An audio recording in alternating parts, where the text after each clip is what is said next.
Más textos disponibles en Simba. El perro del regimiento.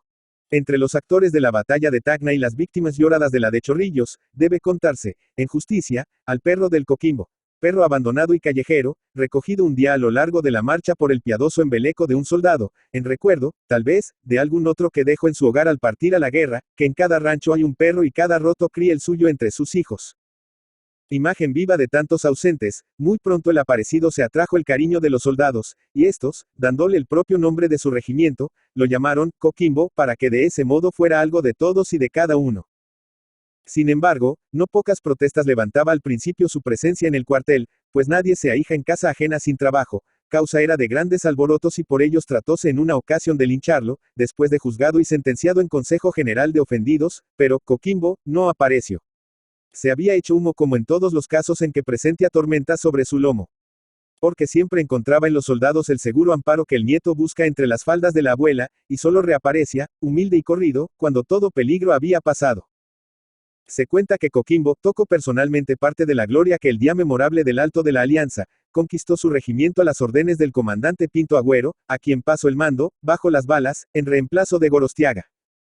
Y se cuenta también que de ese modo, en un mismo día y jornada, el jefe casual de Coquimbo y el último ser que respiraba en sus filas, justificaron heroicamente el puesto que cada uno, en su esfera, había alcanzado en ellas.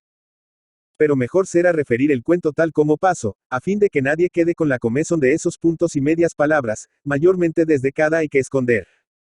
Al entrar en batalla, madrugada del 26 de mayo de 1880, el regimiento Coquimbo no sabía a qué atenerse respecto a su segundo jefe, comandante Pinto.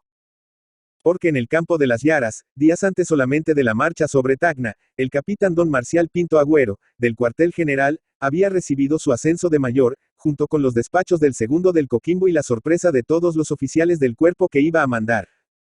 Por noble compañerismo, deseaban estos que semejante honor recayera en algún capitán de la propia casa, y con tales deseos esperaban, francamente, a otro. Pero el Ministerio de la Guerra en campaña, a la sazón don Rafael Sotomayor, que se daba y lo tenían por perito en el conocimiento de los hombres, dispuso lo que queda dicho en el mismo día en que murió tan súbitamente, dejando a cargo del agraciado la deuda de justificar su presencia. Por motivos, que a nadie ofendían, el comandante Pinto Agüero no entró, pues, al regimiento con el pie derecho. Los oficiales lo recibieron con una reserva que parece a beneficio de inventario, si no estudiada frialdad. Sencillamente, era un desconocido para todos ellos. ¿Acaso sería también un cobarde? ¿Quién sabía lo contrario? ¿Dónde se había probado? Así las cosas y los ánimos, despuntó con el sol la hora de la batalla que iba a trocar bien luego, no solo la ojeriza de los hombres, sino la suerte de 3 naciones. Rotos los fuegos a los 10 minutos quedaba fuera de combate, gloriosa y malamente herido a la cabeza de su tropa, el que más tarde debía ser el héroe feliz del Huamachuco, don Alejandro Gorostiaga. En consecuencia, el mando correspondía, travesuras del destino, al segundo jefe, por lo que el regimiento, la saber la baja de su primero, se detuvo y dijo: aquí talla Pinto, como quien dice, aquí te quiero ver, escopeta. La ocasión, instante, en verdad, supremo, era, en efecto, diabólicamente propicia para dar a conocer la ley cabal del corazón de un hombre. A todos esperaban, mas no ya con malicias, sino con angustias, que transcurriera ese instante preñado de tantas dudas. ¿Qué haría Pinto? Pero todo eso, por fortuna, duró bien poco. Luego se vio al joven comandante salir al galope de su caballo de las filas postreras, pasar por el flanco de las mitades que lo miraban ávidamente, llegar al sitio que le señalaba su puerto, la cabeza del regimiento, y seguir más adelante todavía. Todos se miraron entonces, ¿a dónde iba a parar? 20 pasos a vanguardia de la primera del primero, revolvió su corcel y desde tal punto, guante que arrojaba a la desconfianza y al valor de los suyos, ordenó el avance del regimiento, sereno como en una parada de gala, únicamente altivo y dichoso por la honra de comandar a tantos bravos. La tropa, aliviada de enorme peso, y porque la audacia es aliento y contagio, lanzóse impávida detrás de su jefe. Pero en el fragor de la lucha, fue inútil de llegar a su lado. El capitán desconocido de la víspera, el cobarde tal vez, no se dejó alcanzar por ninguno, aunque 2 veces desmontado, y concluida la batalla, oficiales y subalternos, rodeando su caballo herido, lo aclamaron en grito de admiración. Coquimbo, por su parte, que en la vida tanto suelen tocarse los extremos, había atrapado del ancho mameluco de Valleta, y así lo retuvo hasta que llegaron los nuestros, a uno de los enemigos que huía al reflejo de las bayonetas chilenas, caladas al toque pavoroso de degüello. Y esta hazaña que Coquimbo realizó de su cuenta y riesgo, acordándose de los tiempos en que probablemente fuera perro de hortelano, concluyó de confirmarlo el niño mimado del regimiento. Su humilde personalidad vino a ser, en cierto modo, el símbolo vivo y querido de la personalidad de todos, de algo material del regimiento, así como la bandera lo es de ese ideal de honor y de deber que los soldados encarnan en sus frágiles pliegues. Él de su lado, pagaba a cada uno su deuda de gratitud, con su amor sin preferencia, eternamente alegre y sumiso. Como cariño de perro. Comía en todos los platos, diferenciaba el uniforme, según los rotos, hasta sabía distinguir los grados, y por un instinto de egoísmo, digno de los humanos, no toleraba dentro del cuartel la presencia de ningún otro perro que pudiera, con el tiempo, arrebatarle el aprecio que se había conquistado con una acción que acaso él calificaba de distinguida. Llegó, por fin, el día de la marcha sobre las trincheras que defendían a Lima.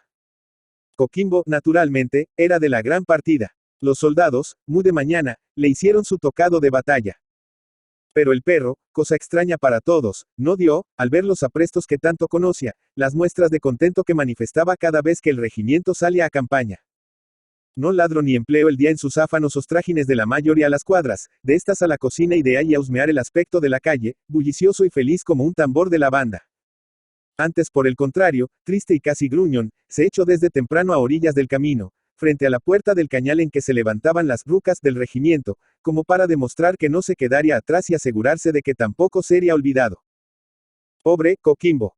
¿Quién puede decir si no olía en el aire la sangre de sus amigos, que en el curso de breves horas iba a correr a torrentes, prescindiendo del propio y cercano fin que le aguardaba a él? La noche cerró sobre Lurín, rellena de una niebla, que daba al cielo y a la tierra el tinte livido de una alborada de invierno. Casi confundido con la franja de argentada espuma que formaban las olas fosforescentes al romperse sobre la playa, marchaba el Coquimbo cual una sierpe de metálicas escamas. El eco de las aguas apagaba los rumores de esa marcha de gato que avanza sobre su presa. Todos sabían que el silencio dependía del éxito afortunado del asalto que llevaban a las trincheras enemigas. Y nadie hablaba y los soldados se huían para evitar el choque de las armas. Y ni una luz, ni un reflejo de luz. A 200 pasos no se habría visto esa sombra que, llevando en su seno todos los huracanes de la batalla, volaba, sin embargo, siniestra y callada como la misma muerte. En tales condiciones, cada paso adelante era un tanto más en la cuenta de las probabilidades favorables. Y así habían caminado ya unas cuantas horas. Las esperanzas crecían en proporción. Pero, de pronto, inesperadamente, resonó en la vasta llanura el ladrido de un perro, nota agudísima que, a semejanza de la voz del clarín, puede, en el silencio de la noche, oírse a grandes distancias, sobre todo en las alturas. Coquimbo, exclamaron los soldados. Y suspiraron como si un hermano de armas hubiera incurrido en pena de la vida. De allí a poco, se destacó al frente de la columna la silueta de un jinete que llegaba a media rienda. Reconocido con las precauciones de ordenanza, pasó a hablar con el comandante Soto, el bravo José María II Soto, y tras la cónica plática, partió con igual prisa, borrándose en la niebla, a corta distancia. Era el jinete un ayudante de campo del jefe de la primera división, coronel Lynch, el cual ordenaba redoblar silencio y cuidado, por haberse descubierto avanzadas peruanas en la dirección que llevaba el Coquimbo. A manera de palabra mágica, la nueva consigna corrió boca en oreja desde la cabeza hasta la última fila, y se continuó la marcha, pero esta vez parecía que los soldados se tragaban el aliento. Una cuncuna no habría hecho más ruido al deslizarse sobre el tronco de un árbol. Solo se oye el ir y venir de las olas del mar, aquí suave y manso, como haciéndose cómplice del golpe, a la violento y sonoro, donde las rocas lo dejaban sin playa. Entretanto, comenzaba a dividirse en el horizonte de vanguardia una mancha renegrida y profunda, que hubiera hecho creer en la boca de una cueva inmensa cavada en el cielo. Eran el Moro y el Salto del Fraile, lejanos todavía, pero ya visibles. Hasta ahí la fortuna estaba por los nuestros, nada había que lamentar. El plan de ataque se cumple al pie de la letra. Los soldados se estrechaban las manos en silencio, saboreando el triunfo. Mas, el destino había escrito en la portada de las grandes victorias que les tenía deparadas, el nombre de una víctima, cuya sangre, obscura y sin deudos, pero muy amada, debía correr la primera sobre aquel campo, como ofrenda a los númenes adversos. Coquimbo, ladró de nuevo, con furia y seguidamente, en ademán de lanzarse hacia las sombras. En vano los soldados trataban de aquietarlo por todos los medios que le sugería su cariñosa angustia. Todo inútil. Coquimbo, con su finísimo oído, sentía el paso o veía en las tinieblas las avanzadas enemigas que había denunciado el coronel Lynch, y seguía ladrando. Pero lo hizo allí por última vez para amigos y contrarios. Un oficial se destacó del grupo que rodeaba al comandante Soto, separó 2 soldados y entre los 3, a tientas, volviendo la cara, ejecutaron a Coquimbo, bajo las aguas que cubrieron su agonía. En las filas se oyó algo como uno de esos extraños sollozos que el viento arranca a la arboladura de los buques. Y siguieron andando con una prisa rabiosa que parecía buscar el desahogo de una venganza implacable. Y quien haya criado un perro y hecho de él un compañero y un amigo, comprenderá, sin duda, la lágrima que esta sencilla escena que yo cuento como puedo, arranco a los bravos del Coquimbo, a esos rotos de corazón tan ancho y duro como la mole de piedra y de bronce que iban a asaltar, pero que en cuyo fondo brilla con la luz de las más dulces ternuras mujeriles este rasgo característico. Su piadoso cariño a los animales. Daniel Riquelme. Daniel Riquelme Venegas, Santiago, 1855, Lausana, Suiza. 9 de agosto de 1912, fue un escritor, periodista y cronista chileno.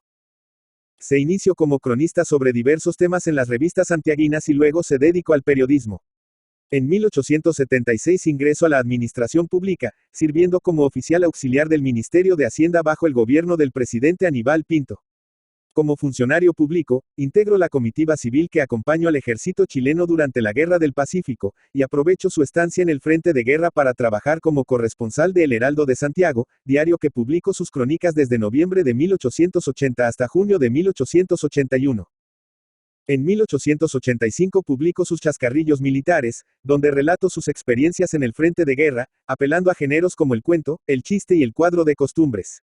El libro fue corregido, aumentado y republicado en la obra que lo hizo famoso, Bajo la tienda, 1888.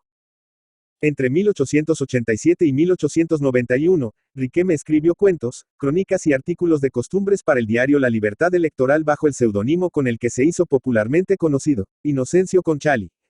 De esta época destacan sus retratos urbanos y bohemios del Santiago de fines del siglo XIX, legando caracterizaciones de las calles Huérfanos, Merced y Recoleta, donde transcurrió gran parte de su vida. En sus escritos, se combinan las técnicas del naciente modernismo con las primeras metáforas y dichos de sabor criollo, lo que se convirtió en un aporte a la prosa chilena del siglo XIX, que aprovecharon posteriormente escritores como Baldomero Lillo Figueroa y Olegario Lazo Baeza. Tras la caída de Balmaceda, Riquelme continuó colaborando con sus escritores periódicamente, aunque abandonó la escritura de tema ligero y adornada de estilo para dedicarse a la divulgación de distintos acontecimientos históricos, tarea que continuó durante sus años en el Mercurio de Santiago hasta 1911, cuando abandonó la escritura. Además de su registro de la Guerra del Pacífico, Riquelme retrató la vida política y social de Santiago de fines del siglo XIX por medio de artículos costumbristas, crónicas de actualidad, cuentos y relatos breves. En la última etapa de su trayectoria como autor, se dedicó a escribir una extensa obra de divulgación histórica, donde propuso una relectura de ciertos relatos fundacionales de la nación.